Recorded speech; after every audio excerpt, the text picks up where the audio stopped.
बलोचिस्तान के शहर सिब्बी से हमारे नुमाइंदा सैयद जावेद शाह की रिपोर्ट के मुताबिक बलोचिस्तान भर की तरह सिब्बी में भी बल्दियाती इलेक्शन का आखिरी मरहला मुकम्मल हुआ।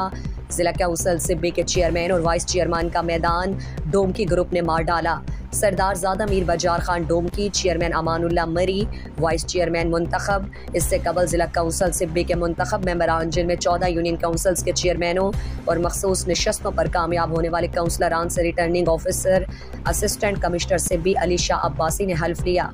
तकरीब हल्फ बर्दारी और ज़िले चेयरमैन वाइस चेयरमैन के इंतखाबात के लिए डोमकी ग्रुप की जानिब से चेयरमैन के लिए सरदार ज़ादा मीर बजार खान डोमकी, वाइस चेयरमैन के लिए अमानुल्लाह मरी, जबकि सिब्बी इत्तेहाद की जानिब से चेयरमैन के लिए रुबीना सिद्दीक सेलाची और वाइस चेयरमैन मीर गुलाम मुस्तफ़ा मरी को नामजद किया गया। पोलिंग के दौरान किसी को भी मोबाइल फ़ोन अंदर लाने की इजाज़त नहीं दी गई।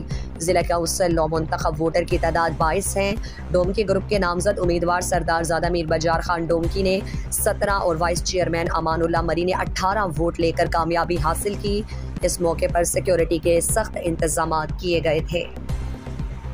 मज़ीद दिलचस्प मालूमात और खबरों से आगाह होने के लिए गिदरोशिया point Facebook page, Instagram, Twitter को फॉलो और यूट्यूब चैनल को सब्सक्राइब करें। बेल आइकॉन बटन दबाना ना भूलें